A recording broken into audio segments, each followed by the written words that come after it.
کی نماز جنازہ پڑھی جا رہی ہے۔ یہ خود وکیل ان کے والد وکیل محرم احمدان میری مراد چودھری نیر اقبال مرحوم نور اللہ وجدہ، اللہ ان کی آنے والی زندگی آسان فرمائے۔ جانا تو سب نے جانا ہے، لیکن قیامت کے دن پڑھنے میں جس کے اچھے اخلاق ہوں گے، اچھے اخلاق کی وجہ سے اللہ تبارک و تعالیٰ ان کو جنت میں داخل کروائے گا۔ سرکار اپنے پیغمبر صلی اللہ علیہ وسلم کی یہی سنت ہے، وَإِنَّكَ لَعَلَىٰ خُلُقٍ عَظِيمٍ۔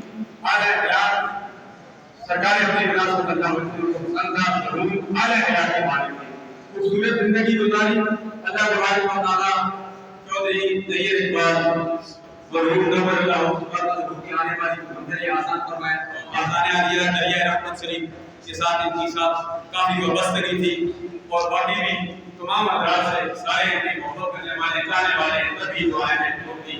علامہ حافظ نعیم اللہ صاحب سویر، علامہ جو بھی علماء کرام شیخ کے نام آئے ہیں، بڑا حضرات، اللہ تبارک و تعالیٰ سب کی حاجیات کی ہدایت میں مقبول منظور فرمائے۔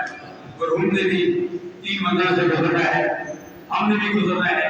ایک منزل زمین سے پیدا کیا گیا اپنا حالات کبیاں ہوئی، جو دوسری منزل بھی اوپر آنے والی ہے، اسی مٹی میں اٹھایا جائے گا، اپنے ہاتھ میں پڑا، اور تیسری منزل اسی قبر سے اٹھایا جائے گا۔